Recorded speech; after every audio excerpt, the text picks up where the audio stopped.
Right, so here we go. We're gonna respond to this article linked by an anarcho-communist and respond to its contents.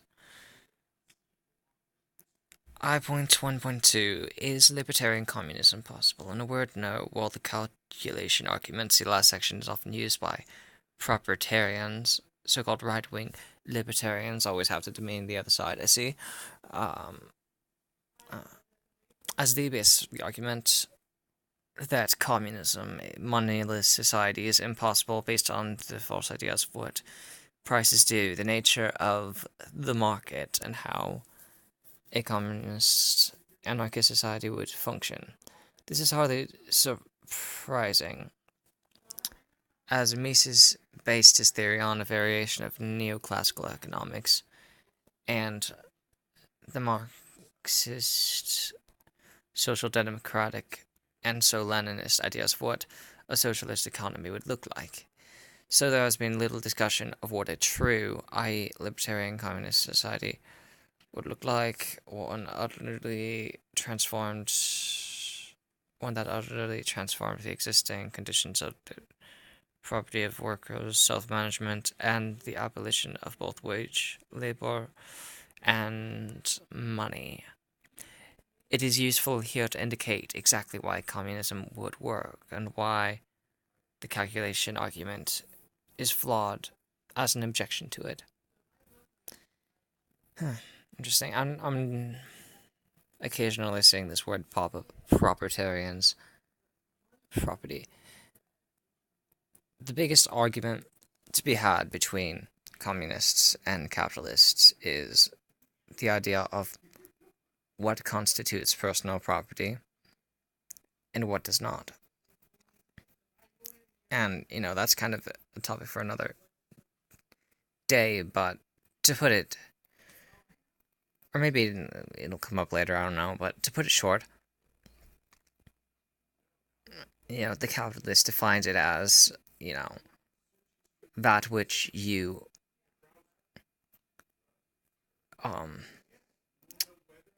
have traded for with an ample amount of work. To put it very short, it's not some random thing where we're just saying like, hey, you can't be on my property or whatever. You have to prove that you justly acquired it. Yeah. Okay.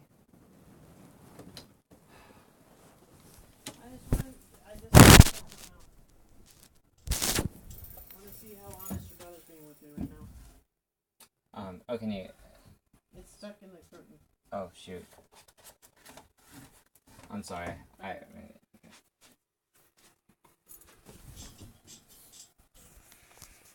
Sorry about that. I can't pause this. You're fine.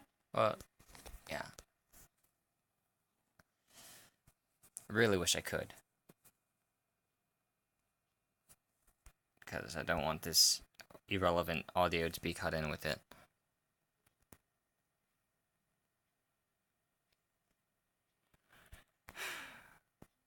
Anyways, if that comes up, I guess we'll just talk about it then. I don't want to waste too much time.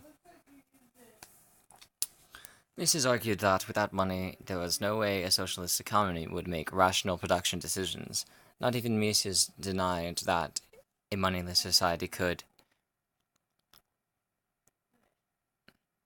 estimate what is likely to be needed or for a given period of time as expressed by physical quantities of definite types and sorts of objects. Of course, you have to acknowledge the validity of your opponent's claims. You can't just dismiss it outright. If you were to do that, of course you can if it's completely false. There's ways to do things, but some ways are much less efficient than others, I would say. But anyways, enough of my interjection. Let's get through this. As he argued, calculation in natura, in an economy without an exchange that can embrace consumption goods only. His argument was that, in the next step, working out which productive methods to employ would not be possible, or at least would not be able to be done rationally, i.e., that is, avoiding waste and inefficiency.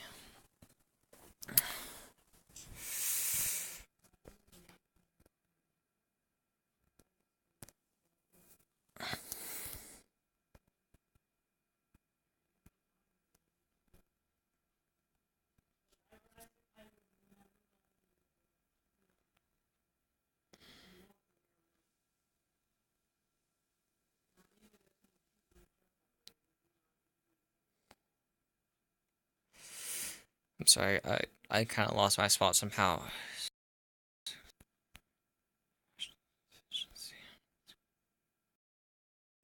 I'm trying to do this as fast as I can. Things are popping up out of nowhere. I don't want to redo this, though, so just gotta soldier through it, I guess, in some loose sense of the phrase. Oh, yeah.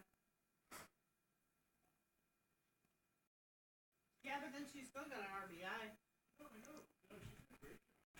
Here you go. Okay, just a second. You're welcome. Oh, I was trying to hand it through the little it's cubby okay. hole. I know it's just too hard. I know, it was filthy. Okay. Sorry about that. Just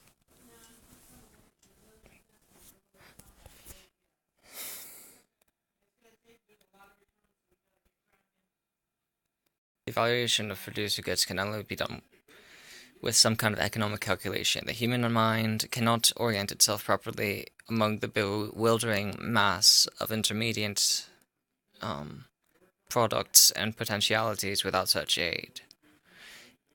It would simply stand perplexed before the problems of management and location. Thus we would see the spectacle of a socialist economic order floundering in the sea of possible and conceivable economic combinations without the compass of economic calculation. Economic calculation, the Socialist Commonwealth page. I'm not going to read that. Hence the claim that monetary calculation based on market price is the only solution. Well, certainly the best solution, I think.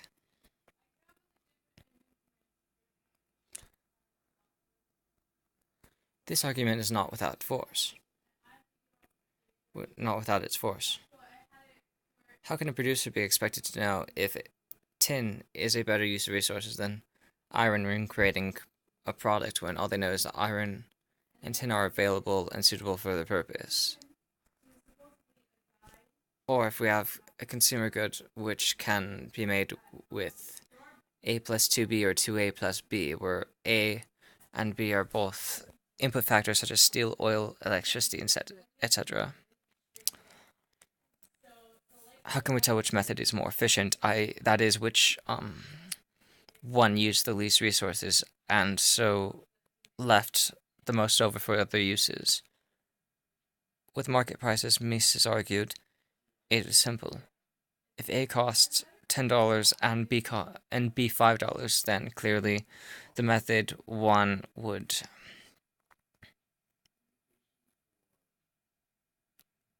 be most efficient, $20 versus $25. Then clearly method one would be most efficient, $20 versus 20.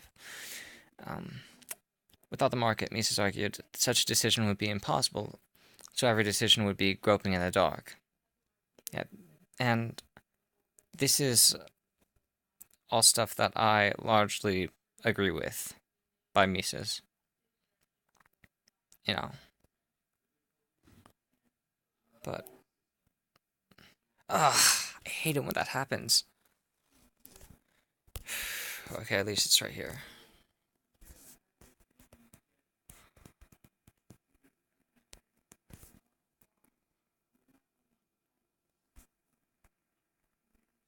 Groping in the dark. Okay. Mises' argument rests on three flawed assumptions: two against communism and one for capitalism. The first two negative assumptions are that communism entails central planning, and that it is impossible to make investment decisions without money values. We discuss each and each. We discuss why each is wrong in this section. Mises' positive assumption for capitalism, namely that markets allow exact and efficient allocation of resources, is discussed in section I.1.5. Oh, great. Yeah, this is a long, winding snake of information. Not only to unravel, but to cover, you know. Once it's so long, it gets kind of boring, but I'll try to go through this. Firstly, Mises assumes a centralized planned economy. As Hayek summarized, the crux of the matter was the impossibility of rational calculation in centrally directed economy from which prices are necessarily absent. One which involves planning on a most extensive scale, minute direction of practically all productive activity by one central authority. Thus, the one central authority has to solve the economic problem of distributing a limited amount of resources between practically infinite number of competing purposes with a reasonable degree of accuracy, with a degree of success equally or approaching the results of competitive capitalism, is what constitutes the problem of socialism as a method. The nature and history of the problem. Quoted from. Well, this was a common idea in Marxian social democracy, and the Leninism that came from it. Centralized organizations are rejected by anarchism. Of course, obviously, I do realize that, but the way it's often being described to me is, well, this just can be a committee, and it's just like, well, that's not probably going to be much better. Like, I just feel like if they would devise a system to say, okay, this is how much we need of this is how much we need of this, the price system would resemble it so closely that I just don't see the point in ditching it. But I know that there's a later section as I previewed beforehand that talks about that, and it's the one after this. If this doesn't take too long, I might try to get onto that. Anyhow, as Bakunin argued, where are the intellects powerful enough to embrace the infinite multiplicity and the diversity of real interests, aspirations, wishes, and needs which sum up the collective will of the people? Where are the intellects powerful enough to embrace the infinite multiplicity and diversity of real interests, aspirations, wishes, and needs which sum up the collective will of the people? Yeah, I mean, you sum it up, it turns into a collective, but then it splits back out into a very individualist mode, which, one person may want something that nobody else wants, and there might be only one person who is willing to provide that. You never know. I don't know exactly where that's going with this, but we're about to find out. And to invent a social organization that will not be a Procrustean bed upon which the violence of the state will more or less overtly force unhappy societies to stretch out. Moreover, a socialist government, unless it were endowed with omniscience, omnipresence, and the omnipotence which the theologians attribute to God, could not possibly know and foresee the needs of the people or satisfy with an even justice those interests which are most legitimate and pressing. Yeah, I know that this guy Bakunin wrote a book about, I think it was called God and the State. I think it was like supposedly comparing the two things. And I do have to agree, statism is in some capacity like a religion, you know. But that's not highly relevant to this. Just thought that was noteworthy. Um, Kropotkin, no, Kropotkin. Likewise, dismissed the notion of central planning as the economic changes that will result from the social revolution will be so immense and so profound that it will be impossible for one or even a number of individuals to elaborate on the social forms to which a further society must give birth. The elaboration of new social forms can only be the collective work of the masses. Words of a rebel. The notion that a strongly centralized government could command that a prescribed quantity of a good be sent to a place on such a day and be received on a given day by a specified official and stored in particular warehouses was not only undesirable, but also wildly utopian. During his discussion of the benefits of free agreement against the state tutelage, Kropotkin noted that only the former allowed the utilization of the cooperation, the enthusiasm, the local knowledge of the people. Quoted there. Kropotkin's own experience had shown how the high functionaries of the Tsarist bureaucracy were simply charming in their innocent ignorance of the areas where they were meant to be administrating. The socialist ideal had lost the character of something that had to be worked out by labor organizations themselves and became state management of the industries. In fact, state socialism, that is, state capitalism. Well, I think if I'm just trying to think of how to word this. I'm not like at a loss for words or whatever.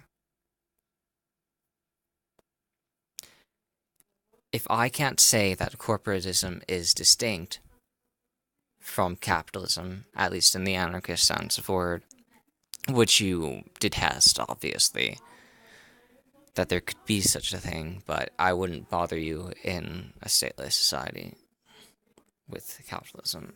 Anyhow, if I am not allowed to distinguish corporatism from capitalism, you're not allowed to distinguish state socialism from anarchist socialism. Either they're both forms of socialism,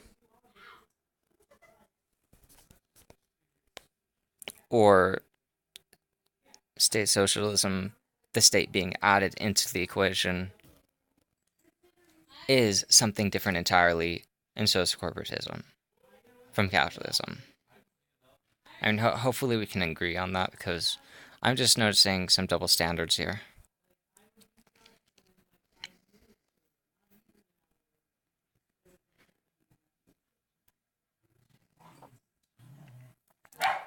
As an anarchist, he knew that governments become isolated from the masses, and so the very success of socialism required the ideas of no government, of self-reliance, of free initiative to the individual to be preached by side with those of socialized ownership and production. Thus, it was essential that socialism was decentralized, federal, and participatory,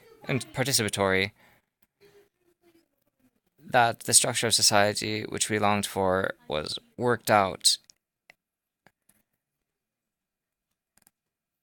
in theory and in practice from beneath and by all labor unions with a full knowledge of local needs of each trade and each locality.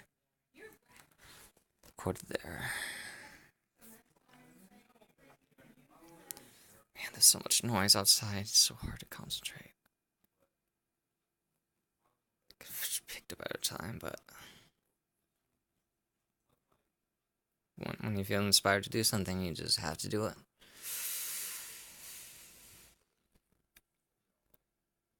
So anarchists can agree with Mises that central planning cannot work in practice as its advocates hope. Or more correctly, Mises agreed with the anarchists, as we had opposed central planning in the first place. Central planning first, okay. I don't know.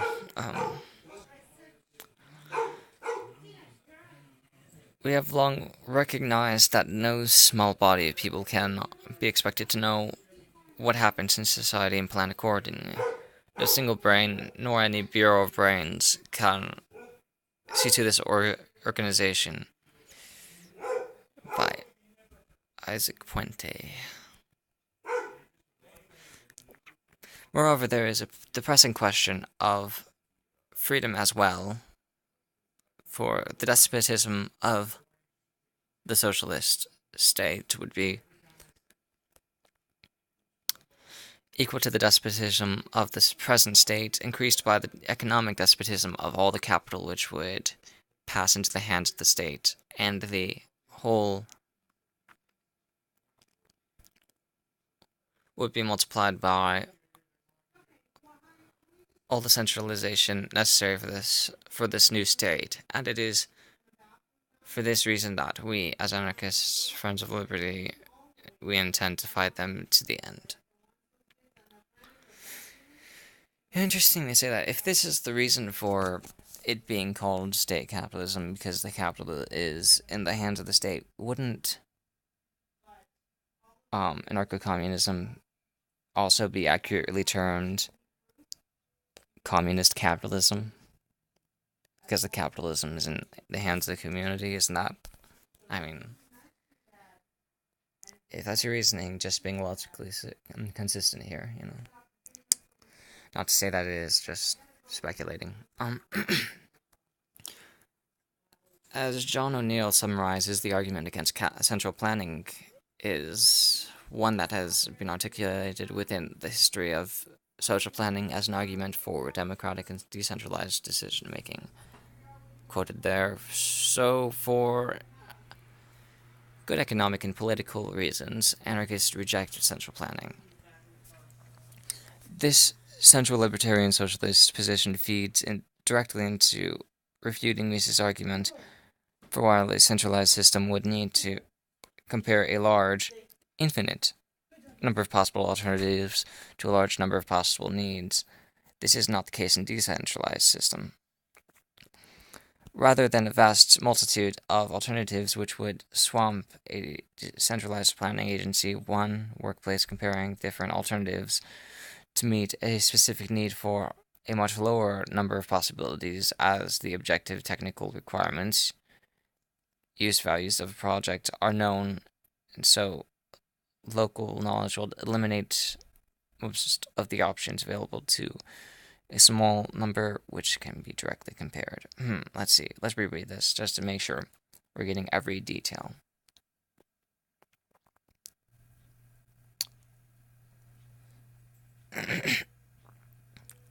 Rather than a vast multitude of alternatives which would swamp a decentralized planning agency, no I mean, one workplace comparing different alternatives to meet specific needs. Um, to meet a specific need faces a much lower number of possibilities as the objective. Ugh, my throat's kind of. I'm gonna need some water. Back in just a second.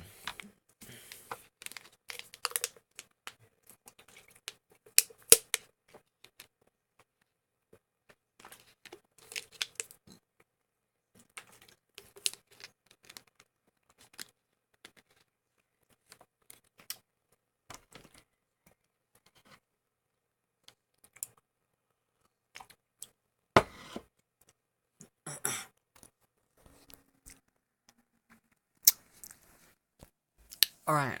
Okay, so much lower number of possibilities as the objective technical requirements use values of a project are known, and so local knowledge will eliminate most of the options available to a small number which can be directly compared. Interesting. How I'm imagining this playing out would be people working at some firm or whatever, or I'm not sure what you'd call it, commune. I'm not sure what you'd term it. Oh. Working at a place would ask people from the next place how much they need. I mean, of course, it would all be traced back to the store or whatever. I'm just trying to picture how this would go. I mean, just kind of give my prediction before it properly explains it or whatever. So it starts at the store. They have customers who take a certain number of things from the store. You know, the cap of the store would normally like see how much profit they made off of that um transaction. You know, of course, they consumer profits as well because they value the item more than the money. Otherwise, they wouldn't have given the money up. You know, it's not a zero-sum game. Um, but in this communist system proposed, I'm betting they would just have the items available and just record the number that are taken out of the store. And, you know, of course, they would ask for that number from whoever they got it from and say it was like a pencil, because that's the most common example in capitalism. In, you know, when economics is taught in schools in capitalism is, of course, the predominant system in modern society, so that's kind of, you know, let's see. And basically, I mean, yeah, so I guess planning isn't such an issue as I thought it was. You know, I'll admit that. You know, because, yeah. But the big problem that I've come to notice or realize, you know, all the artists, all the, you know, maybe they're like, you know, all the scientists, all the teachers, all the, you know, there's a lot of people that I think would interest in their job. They would voluntarily want to do that. I don't think that there'd be as many people willing to, you know, say, be a plumber or kill pests if it weren't for the profit incentive. You know, those people get extra payment for what they do because there's so few people willing to do it, and it needs to get done. I'm just worried that without the profit incentive, nobody would want to do those things. I mean, of course, people would want them to get done, but that doesn't mean there's always going to be someone who wants to do it.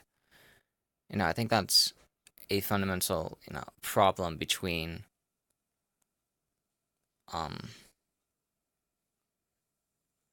the concept of positive rights versus negative rights. Positive rights are, well, I mean, it's good to start by explaining negative rights. Negative rights negate something. You cannot harm me or take, well, in this capitalist society, you cannot take the property that I've justly acquired through means of voluntary trade. Um uh, no you cannot stop me from owning a weapon or from you get the picture. You can't prevent me from engaging in these voluntary activities and doing so without anybody doing something to me without my consent. That's basically it. Positive rights posit something. They posit that I must have food, water, healthcare, all these different things. But it doesn't take into consideration who's providing these things. So are you going to hold a gun to the head of someone who's a nurse or a surgeon, whoever, and say, you need to operate on me, you need to give me a checkup, you need to, you know, give me medicine or whatever. You can't, that's slavery. That is basically theft in a way, stealing their. I mean, that's basically what slavery is, anyhow. It's theft to the highest power. Like, you don't even. The person who is your slave doesn't even own their own body. You do. That is slavery. Um, so that's why I'm not super into the idea of positive rights. And I'm open to the idea of a communist society having negative rights, like people can be entitled to protect themselves if necessary. Although I'm not sure what the communist anarchist stance is on self-defense. Like, I know that leftists are typically anti-gun, but I know that some of the more diehard actual Stalinist communists are pro-gun, so I'm not sure what anarchist communists have to say on that. Do they just think that violence would go away when there's no capitalism, no state? I'm not sure. I would hope that you're pro-gun because historically, anarcho-communism has been taken over by military regimes. You know, you would want to have some defense against that. Anyhow, we kind of drifted off this.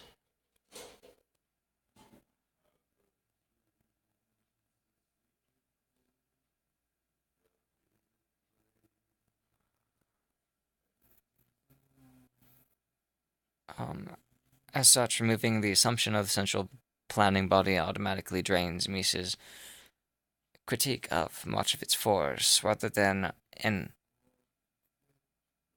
the ocean of possible and conceivable economic combinations faced by a central body. A specific workplace or community has a more limited number of possible solutions to a limited number of requirements. Moreover, any complex machine is a product of complex goods, meaning the workplace a consumer of other workplaces' goods. If, as Mises admitted, a customer can decide between consumption goods without the need for money, then the user and producer of a higher order good can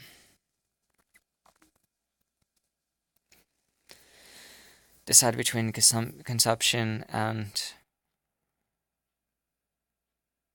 consumption goods required to meet their needs. Man, my throat is just being dry. Maybe it's because I'm laying down. I know you're not technically supposed to lay down while you're singing, but perhaps it's for all vocal activities.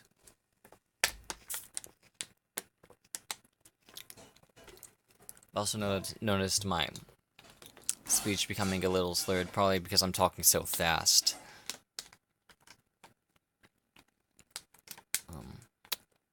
Probably fast. Now, I try to speed this up, so hopefully fast is the result.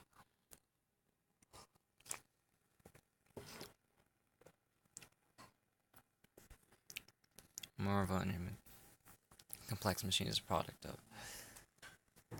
This complex could mean that the workplace is a consumer. Yeah, that's basically what I said. Like the store would buy from the pencil makers, which would buy from the metal makers and the wood makers, or the lumberjacks, the graphite makers, the rubber makers. And then they would buy from the wood makers would buy from the paint makers, which buy from there's I can't remember. I don't know where it's, if I could link it. Yeah, it seems to be a common thing. I'll try to find a link and put it in the description if I remember about like how the pencil is made, just how many things go into it that's coordinated without anybody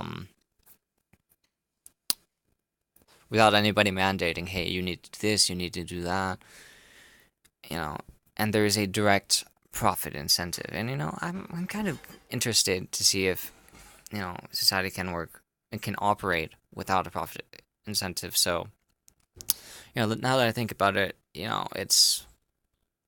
kind of curious to see anarcho-communism at play, modern era, in the United States or whatever.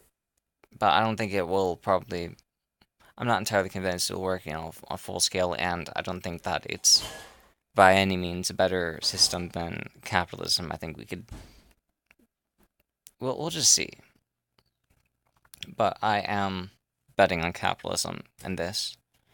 And there are some problems, definitely some uncertainties when it comes to communism. Just like, yeah, I know that there's a need for this to get done, but is it gonna get done?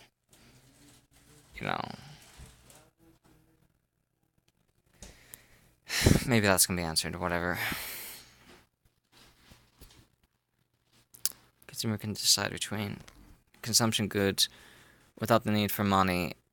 Then the user and producer of the higher order meet their needs.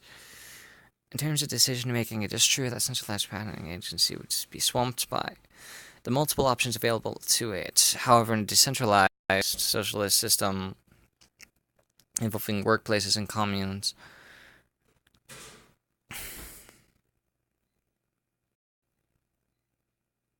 would be deciding between a much smaller alternatives. Moreover, unlike a centralized system, the individual firm knows exactly what is required to meet its needs, and the number of possible alternatives is reduced as well. For example, certain materials are simply technically unsuitable for certain tasks.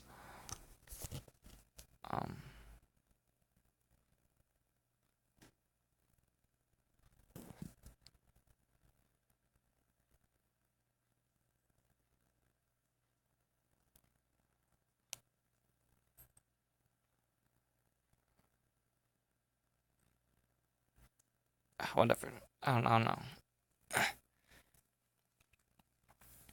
Not that I don't know. I'm just like starting to lose it after so much this reading. but the word did stick out to me, individual.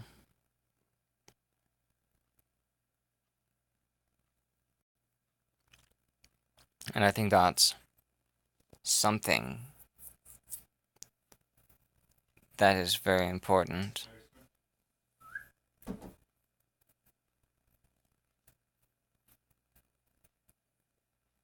Through all of this, regardless of whether or not it's capitalism, communism, any other system in existence,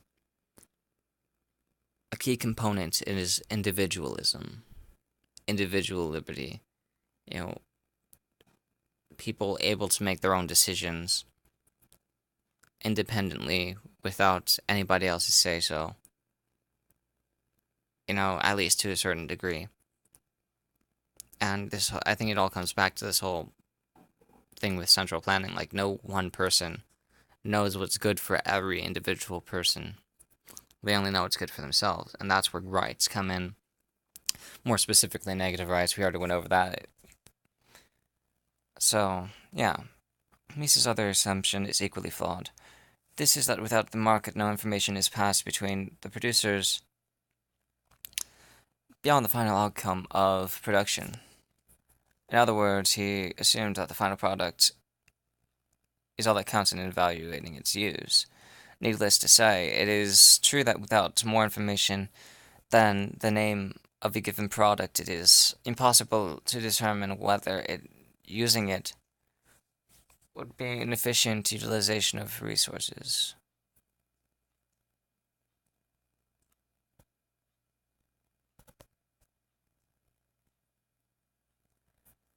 Yet more information can be provided which can be used to inform decision making.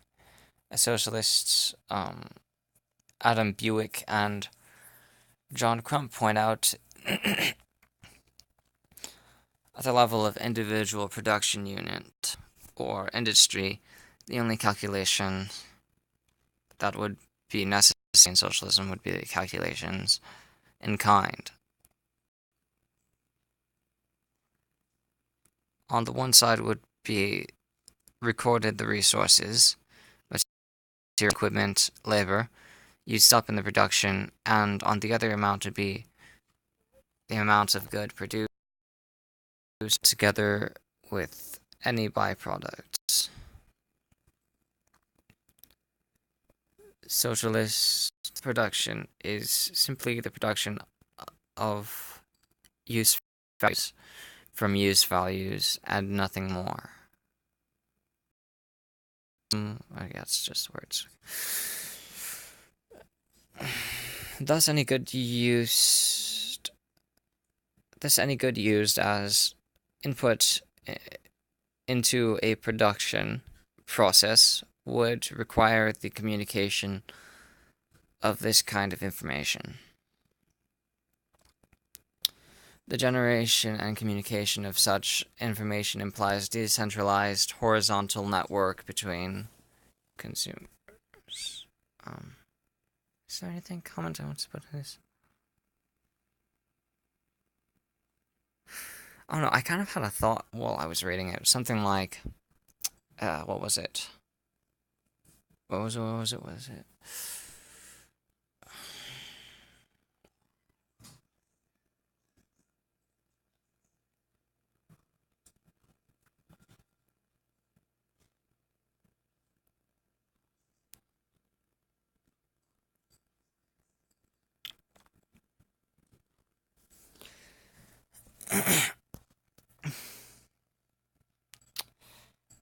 I can't remember it. Let's see.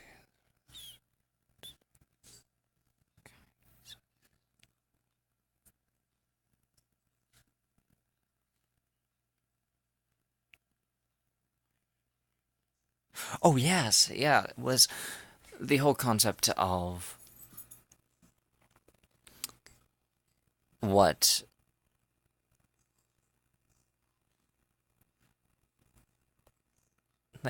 the number of workers that are necessary, and we did kind of touch on this earlier, but we never really kind of put it into this process context of the price mechanism and how a socialist economy could operate without it, absent a government.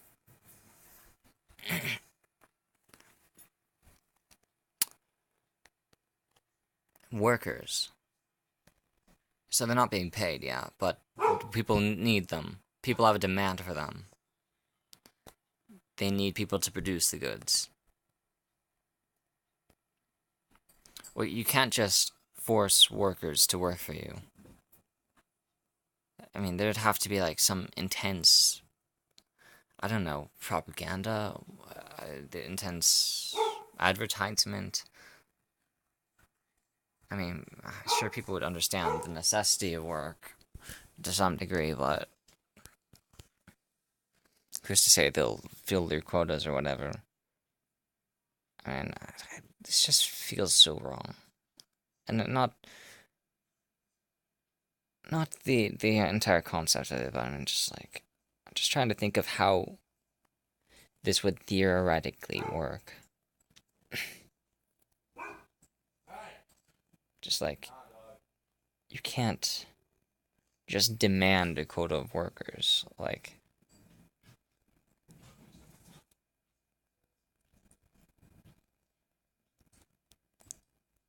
So I mean, I think the person that doesn't have any liabilities here, the only person who isn't required to meet a quota is the consumer, who can just take however many things from shops that they want, I guess.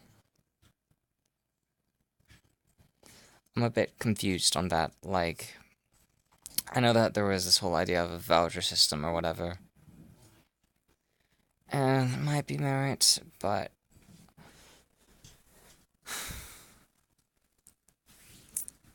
I don't know.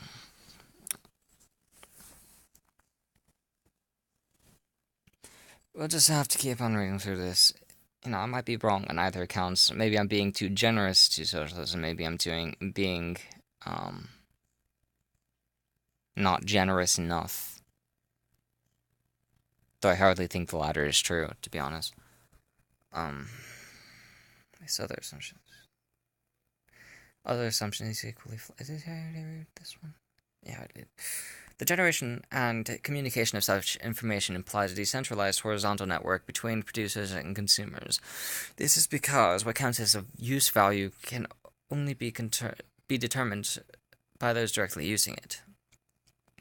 Thus, the production of those values from use values cannot be achieved via central planning, as central planners have no notion of the use value of the goods being used or produced. Such knowledge lies in many hands. Such knowledge lies in many hands, dispersed throughout society. So socialist production implies decentralization. Capitalist ideologues claim that the market allows the utilization of such dispersed knowledge, but as John O'Neill notes, the market may be one way in which dispersed knowledge can be put to good effect. It is not the only way. Yeah, I never thought it was the only way. At least by some definitions of the term capitalist. Even, like, if you're going to use the term state capitalism to describe socialism, again, communist capitalism, socialist capitalism, that's what you're advocating, because just a group of people owning capital makes it capitalism? What? Just like, I don't know.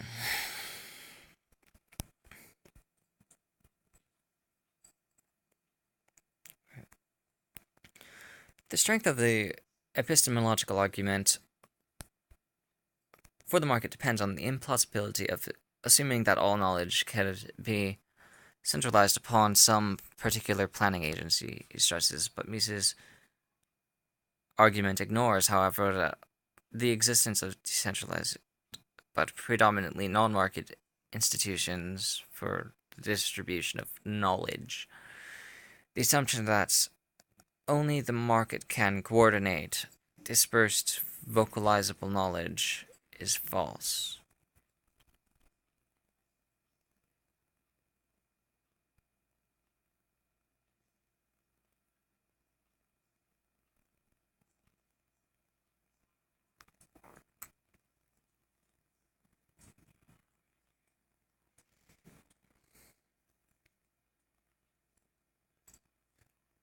yeah, let's move on. So, in order to determine if a particular good is useful to a person, that person needs to know its cost. Under capitalism, the notion of cost has been associated with price. That we have puts the word cost in quotation marks. However, the real cost of, say, writing a book is not the sum of money, but so much paper, so much energy, so much ink, so much human labor. Yeah, and I am aware of this, and that's why that's something that I'm not sure I can attribute socialists or whatever with at least kind of bringing that to the forefront. I'm always into philosophy, kind of like thinking, questioning, what is life, what is money or whatever. But yeah, it's important to realize that when we talk about costs and benefits, when we're talking about profit, it's not, it doesn't have anything to do with money itself. Money is just a medium of exchange that allows us to barter without the whole plethora of problems that come with not having things that the people who have the things that you need, so you can trade. And it's so hard to explain these different things, but you probably know what I'm talking about, with the whole reason that bartering without money would be a bad thing. Of course, like your mm, socialist systems, like people will work and produce the goods, people will take them. I'm not sure if they need vouchers or whatever to do that, or if they can just take however many they want. The latter is highly unfeasible, I think. Uh, because it could potentially put people to, overwork them.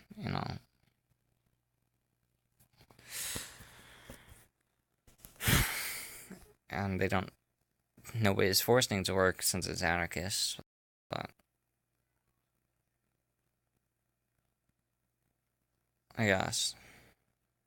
Um,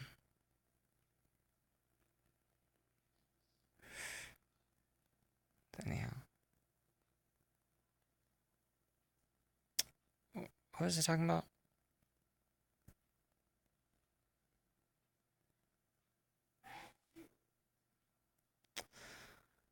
I don't know. I guess I'm gonna if I rewatch this, I will find out what I was talking about.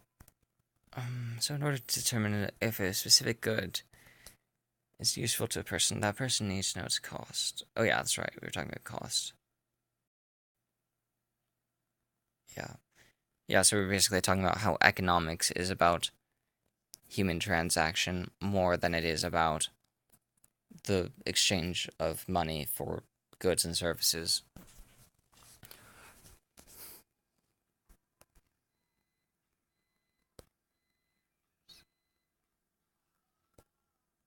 In order to make a rational decision on whether a given good is better for meeting a given need than another, the would-be consumer requires this information. However, under capitalism, this information is hidden by the price. Huh. What are they even talking about?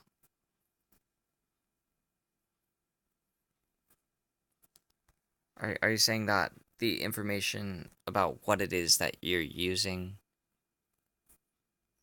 is not available? I mean, you only need to know the price of the things that, or like, yeah, you only need to know the price of things that you're directly consuming. You know, the only people that are willing to buy from you are the only ones that really need to know, how much it takes to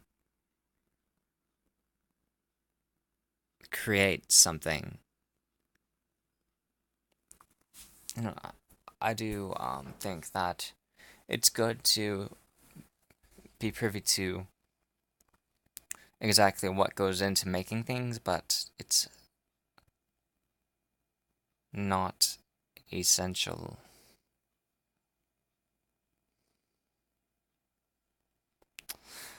I don't know.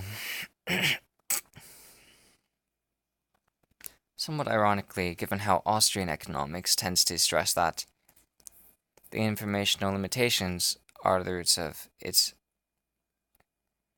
impossibility of socialism, the fact is that the market hides a significant amount of essential information required to make a sensible investment decision. This can be seen from an analysis of Mises' discussion on why labor time cannot replace money as a decision-making tool. Using labor, he argued, leaves the employment of material factors of production out of account, and presents an example of two goods, P and Q, which take 10 hours to produce.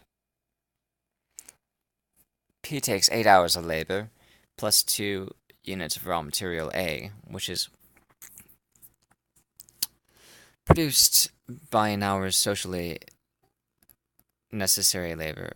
An hour's, okay, socially necessary. I've heard that term thrown around, but it's never been quite well defined to me. Like, what is socially necessary? Is that necessary to society, meaning the amount that consumers are willing to, buy?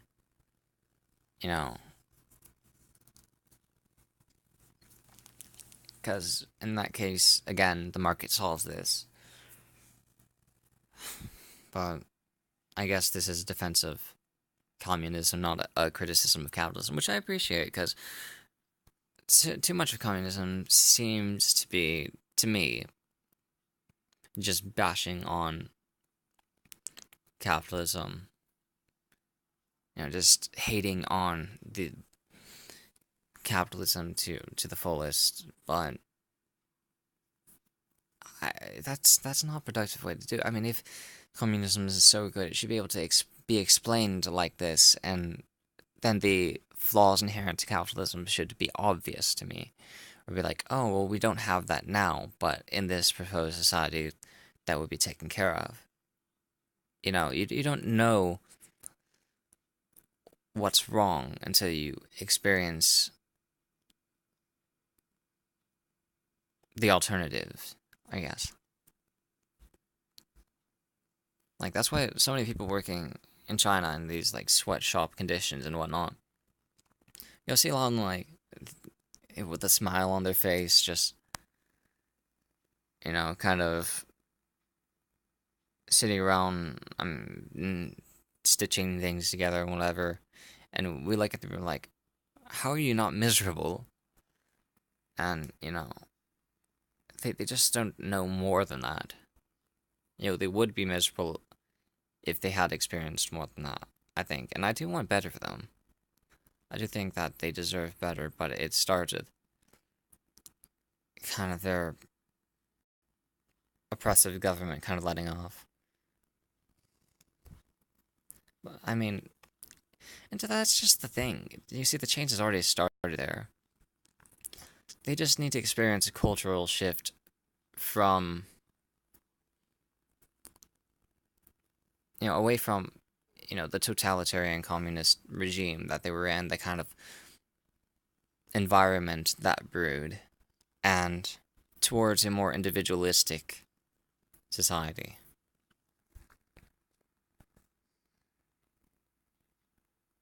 But this is, again, off topic, and this is becoming, like, an hour long or something, so it's gonna be seen from the house.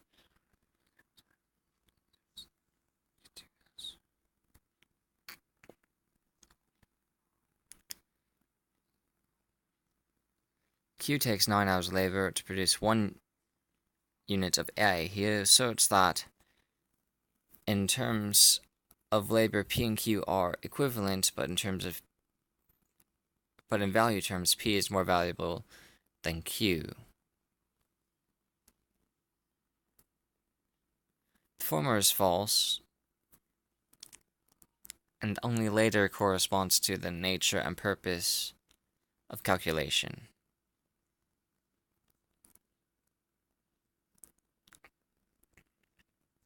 I think I need some more water.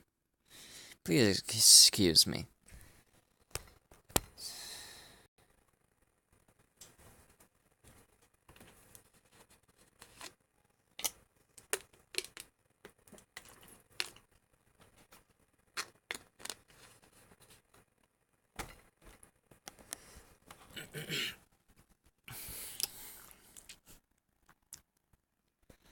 Laws and arguments clear the socialist.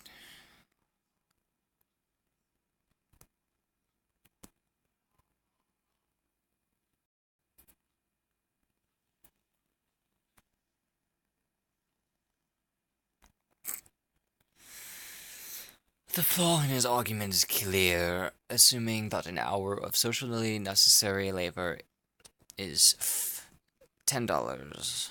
I mean, €10. Wait, no, £10. That's pounds. Duh. In price terms, P would have £80 of direct labor cost with £20 of raw material A, while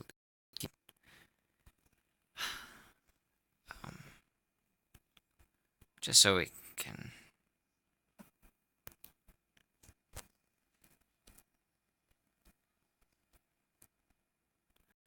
I can press find in page later.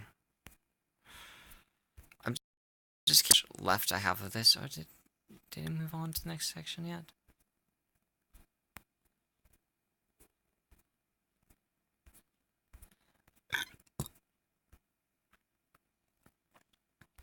Yeah, I think I'm gonna cut it short here.